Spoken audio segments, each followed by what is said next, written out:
Hello दोस्तों, कैसे हो आप लोग। आशा करता हूँ कि आप लोग ठीक होंगे। जैसा कि आप स्क्रीन पर देख पा रहे होंगे सार संग्रह। जी हाँ दोस्तों, मैं आप सभी को आज से सार संग्रह का जो सीरीज है इसमें लगभग 18,000 क्वेश्चन का कलेक्शन है। आप यहाँ पे देख सकते हैं 18,000 प्रश्न का कलेक्शन है इसमें। और मैं प्रयास करूँगा कि सारे प्रश्न को कवर करा दूँ और जो भी बीपीएससी और बीएसएससी के द्वारा पूछा गया क्वेश्चन है वो सभी क्वेश्चन इस बुक में शामिल है।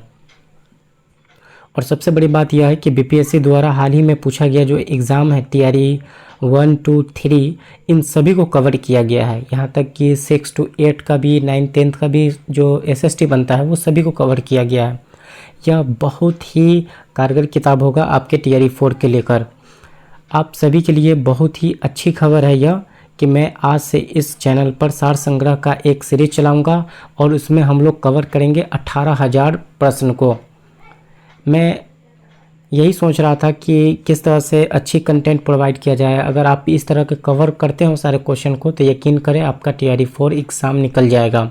बस आप मैथ और रीजनिंग पर अपना फोकस बनाए रहेंगे, कंटिन्यूसली उसे पढ़ेंगे। प्रत्येक दिन रीजनिंग का एक एक सेट लगाएंगे, एक एक टॉपिक को उठाएंगे, उससे बनने वाले जो भी प्रश्न हैं वो सबको कवर करेंगे।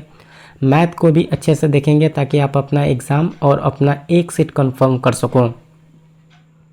आप यहाँ पे देख पा रहे होंगे कि 34 वर्षों से यहाँ पे आप देख लेंगे कि जो भी एग्ज़ाम में पूछे गए प्रश्न हैं उन सभी को यहाँ पे कवर किया गया है। यहाँ आप देख लीजिए कि 34 वर्षों से जो पूछा गया है उसमें टोटल प्रश्न है इसमें, और टोटल यह है आपका सामान्य अध्ययन का प्रश्न रहेगा। ठीक है, मैथ रीजनिंग इसमें कवर नहीं है, लेकिन आप सभी के लिए बहुत ही मतलब नहीं कहते उपयोगी किताब है यह सार संग्रह। मैं समझ पा रहा हूँ कि इसे आप पढ़ने में बोरिंग समझते हैं, लेकिन वीडियो के माध्यम से आप अच्छे से तैयारी कर सकते हैं इस चीज़ को। जितना आप सुनने में अच्छे से याद करते हो उतना आप खुद से पढ़ने में मतलब आपको बोरिंग फील होता है। तो हम इसमें बात करेंगे 18,000 प्रश्न का, और इससे भी मतलब जो होता है ना कि अगर आप इस चीज़ को पढ़ लेते हैं तो आपका एग्ज़ाम कंफर्म है, निकल ही जाएगा। और भी ज़्यादा हम बुक को कवर करेंगे, जैसे मैंने स्पीडी का करंट अफेयर्स भी लाया है और उसको भी पढ़ेंगे। मैं उसको कभी एक वीडियो में दिखाऊंगा कौन कौन सा मैंने बुक लाया है और कैसे तैयारी करनी है आप सभी को। तो सार संग्रह आज से हम शुरू करते हैं। ये तो था पहला वीडियो जिसकी वजह से इतना लंबा हो रहा है, लेकिन अगला वीडियो बहुत ही छोटा रहेगा, लेकिन उसमें बहुत ही ज़्यादा कारगर बातें की जाएगी।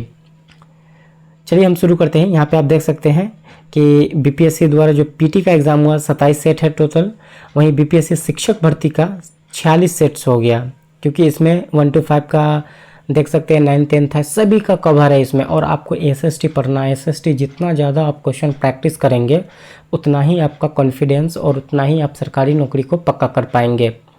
वहीं बीपीएससी का और भी जो दीगर एग्ज़ाम होता है उनमें पूछा गया प्रश्न है, जैसे आप यहाँ पे देख सकते हैं अन्य परीक्षाएं। वहीं हम बीएसएससी, सीएसबीसी, बीपीएसएससी इन सभी के परीक्षाओं में पूछे गए जो भी सामान्य अध्ययन के प्रश्न हैं उन सभी को कवर करेंगे। और यह टोटल 250 सेट्स आपके हैं। आप बहुत ही अच्छा तैयारी कर लेंगे अगर इससे ये टोटल सेट्स को कंफर्म कर लेते हैं। आपको और पढ़ने की आवश्यकता नहीं पड़ेगी, सारा सवाल आपको डिट्टो यहीं से मिलने वाले हैं। अगर आप यह बुक लेना चाहते हैं तो मार्केट में आप यह बुक ले सकते हैं। इसका नाम है सार संग्रह और स्पार्क कंपनी का है। यह बहुत ही ऑथेंटिक कंपनी भी होती है। चलिए हम शुरू करते हैं आज का वीडियो और पहला प्रश्न देखेंगे। यहाँ से हम लेते हैं जो बीएसएससी द्वारा पूछा गया है, इसके बाद हम बीपीएससी द्वारा पूछे गए प्रश्न को कवर करेंगे। और यहाँ पे आप डेट भी देख सकते हैं कि जो आपका डेट है वो हाल ही के मतलब महीने में जो एग्ज़ाम हुआ है उसको यहाँ तक कवर किया गया है। इसके बाद जो भी बीपीएससी का एग्ज़ाम होगा वो उस क्वेश्चन को भी हम कवर करेंगे, लेकिन यहाँ तक जो एग्ज़ाम हो चुका हुआ है आपके मतलब आज से 4 महीने पहले का ये एग्ज़ाम जो हुआ उसको कवर किया गया है। और उसको हम देखते हैं किस तरह से प्रश्न पूछता है। आप देखेंगे, आपको लगता है कि अगर आप इस चीज़ को पढ़े हैं तो आपका कॉन्फिडेंस बहुत ही अच्छा बूस्ट होगा यहाँ पर। चलिए क्वेश्चन को देखते हैं। पहला प्रश्न क्या कहता है, भारत में आपातकाल की घोषणा का अधिकार किसे होता है। आप ये देख सकते हैं बहुत ही आसान क्वेश्चन पूछा गया है और यह PYQ है, तो इसका अधिकार जो होता है राष्ट्रपति को होता है।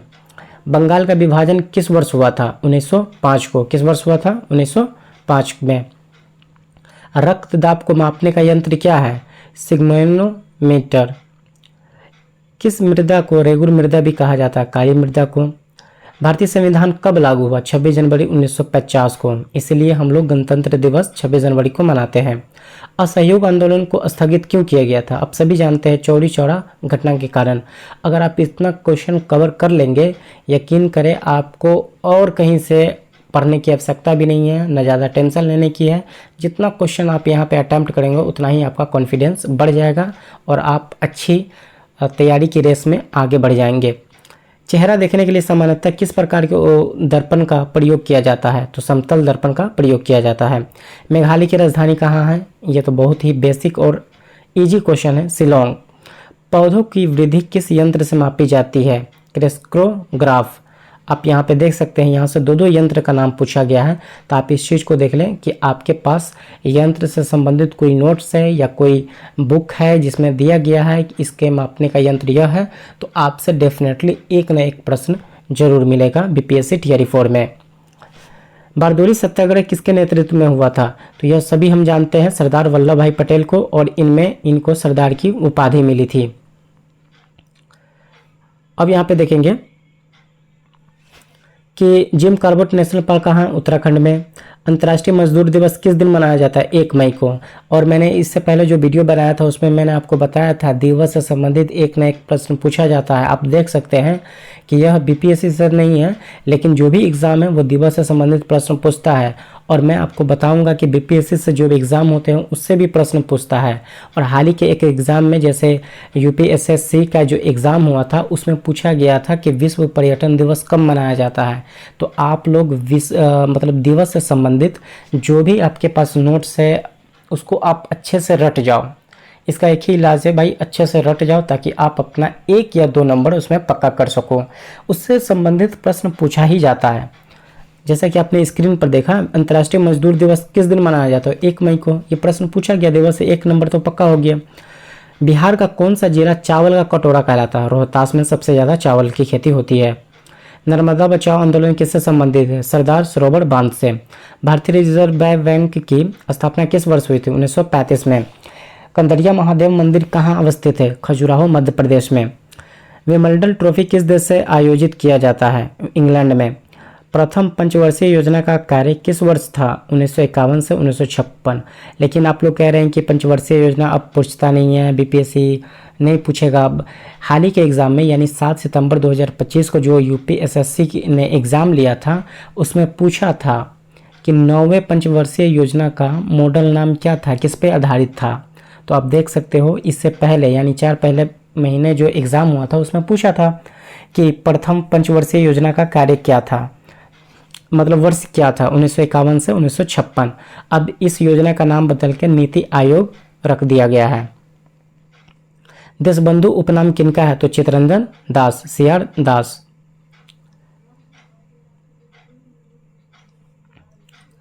अब देखेंगे दादा साहेब फाल्के पुरस्कार किस क्षेत्र में उपलब्धि हेतु दिया जाता है? तो यह सिनेमा के क्षेत्र में दिया जाता है। किस खनिज के उद्योग को जननी माना जाता है? लोहा को।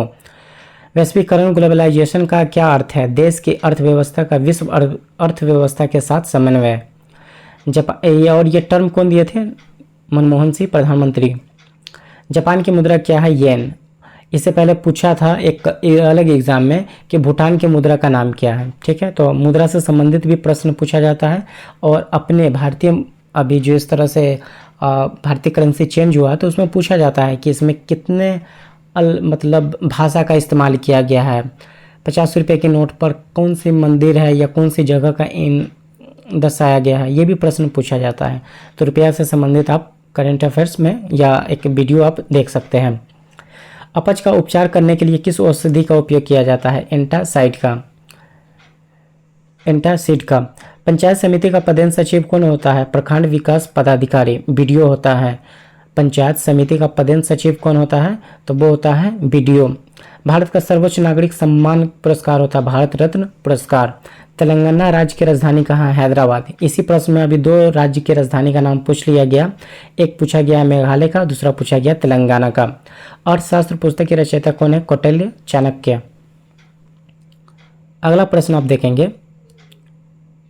कि जीडीपी का पूर्ण नाम क्या है। G for gross, D for domestic, P for product. आप सभी को पता है कि जीडीपी में बहुत ही ज़्यादा अब सहूलत मिलने वाला है, यानी 2 स्लैब रहेंगे, एक रहेगा 18 और दूसरा रहेगा 5% का, और बहुत सारी चीज़ों पर जीडीपी मतलब जीएसटी कम कर दिया गया है। कार्बन का कौन सा अपरूप विद्युत का सुचालक है। ग्रेफाइट है। जीडीपी से संबंधित, जीएसटी से संबंधित मैंने इसलिए बताया है क्योंकि ये करंट अफेयर्स का एक क्वेश्चन बन सकता है कि हाल ही में जीएसटी का कौन सा बैठक हुआ, तो इससे संबंधित आपका करंट अफेयर्स बन सकता है। आप इस चीज़ को कवर करेंगे। 56वां बैठक था वो। वनस्पति कौन सा संसाधन है। जैव है। पादप में जाइलम किसके उत्तरदायी है। जल का। जाइलम जौ से जल। ठीक है। नौकर की कमीज का उपन्यासकार कौन है। विनोद कुमार शुक्ल। इसमें आप देखेंगे फिर इसमें आप देखेंगे कि जनतंत्र का जन्म किसकी रचना है। सुमित्रा नंदन पंत। विष के दांत के कहानीकार कौन है। नलिन विलोचन शर्मा। ये सब हिंदी का प्रश्न हो गया। आप इसमें ज़्यादा मतलब हेडक नहीं लेंगे कि ये कैसा प्रश्न है, इसको स्किप करेंगे, हम आगे बढ़ेंगे। लेकिन फिर भी आप देख लें, क्या पता किसी भी एग्जाम में उठ कर आ जाए। घनानंद किस भाषा में कविता करते थे। ब्रज भाषा में। बिस्मिल्लाह खां का संबंध किस वाद्य यंत्र से है। शहनाई से है। गुरु नानक का जन्म कब हुआ। 15 अप्रैल 1469 को। मैक्स मुलर का जन्म कब हुआ था। 6 दिसंबर 1823 को। अशोक वाजपेयी का जन्म कहाँ हुआ था। दुर्ग, छत्तीसगढ़ में। तो यह सारा आपके बीएसएससी कार्यालय परिचारी से संबंधित जो एग्ज़ाम हुआ था उसमें पूछे गए प्रश्न, और इस प्रश्न को हमने देखा कि कितना अच्छा और कितना मॉडरेट और इजी क्वेश्चन पूछा गया है। ऐसे ही अगर आप तैयारी करते हैं तो आपको आने वाले जो भी प्रश्न हैं बहुत ही इजी और मॉडरेट लेवल का लगेगा, और आप सभी लोग अपना अपना एक सीट कंफर्म कर सकते हैं। अब हम प्रयास करते हैं कि इसमें आगे जो क्वेश्चन है उसको भी कवर कर लेते हैं।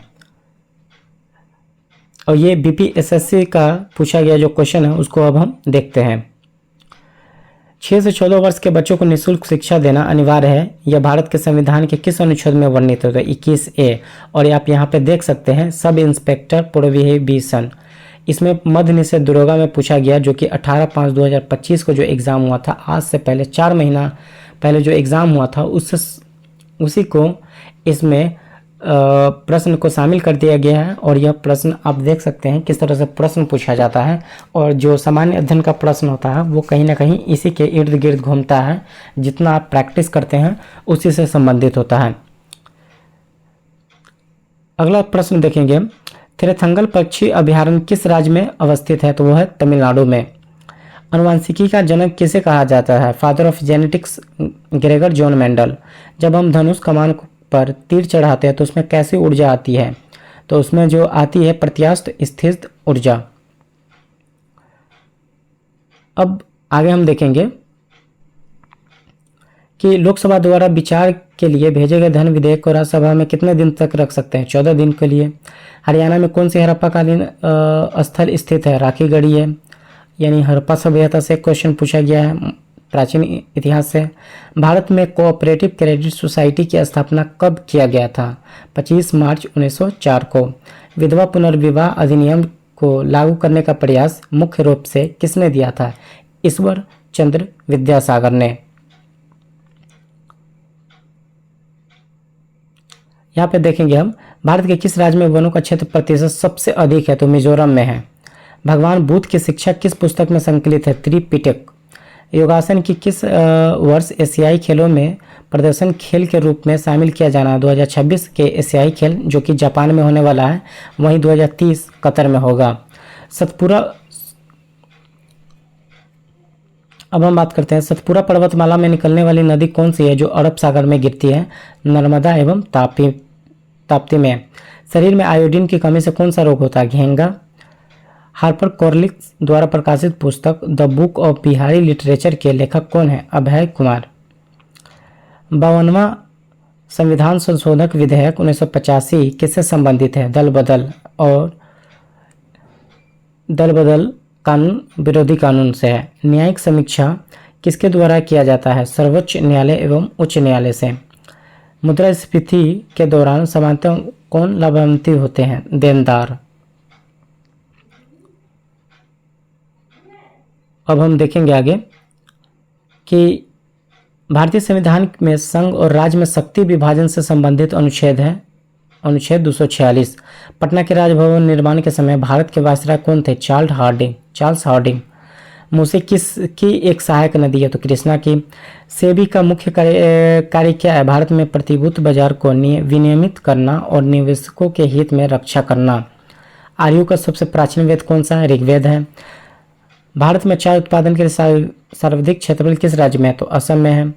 मांग और पूर्ति किस प्रकार का बाजार कीमत निर्धारण करती है? संतुलन कीमत। नेपिते गांव किस देश की राजधानी शहर है? तो म्यांमार। पिट्टी द्वीप कहाँ स्थित है? लक्षद्वीप में। चंद्रा एक्सरे वेधशाला का उद्घाटन विकास किसने किया था? नासा ने।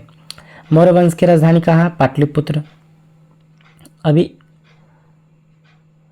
मौर्य वंश की राजधानी कहाँ? पाटलिपुत्र। 1893 ईस्वी का शिकागो धर्म सम्मेलन में भारत की ओर से किसने भाग लिया था? स्वामी विवेकानंद ने। स्टॉकहोम सम्मेलन 1972 में हुआ था। रियो सम्मेलन किस वर्ष हुआ था? 1992 में। WTO का पूरा नाम क्या है? World Trade Organization. Atmiya Sabha के संस्थापक कौन थे? राजा राम मोहन राय। और यह मैंने पिछला ही वीडियो में पढ़ाया था किसके संस्थापक कौन है, कब हुआ और कौन सी जगह पे हुआ। किस राज्य में तदोबा राष्ट्रीय उद्यान है? तो महाराष्ट्र में।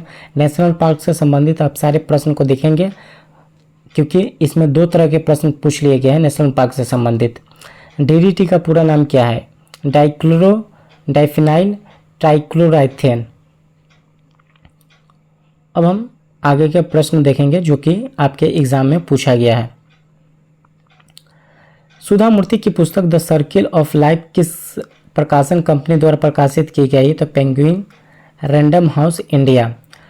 सिद्धार्थ 2 क्या है? एक कैंसर थेरेपी मशीन है। किस संस्था के द्वारा निवेशकों की सहायता हेतु मित्रा प्लेटफॉर्म शुरू की गई है? सेबी। किसी खेती में क्रमवार पूर्व नियोजित कार्यक्रम के अनुसार विभिन्न फसलों में उगाने को क्या कहा जाता है? फसल चक्र कहा जाता है उसे। रक्त और शरीर की कोशिकाओं के बीच O2 और CO2 का आदान प्रदान विनिमय किससे होता है? केशिकाएं से। बिहार के कैमूर भभुआ में पाए जाने वाले खनिज संसाधन क्या है? चूना पत्थर है। बिहार बिजनेस कनेक्ट 2024 का आयोजन कब किया गया था? 19-20 दिसंबर 2024 को।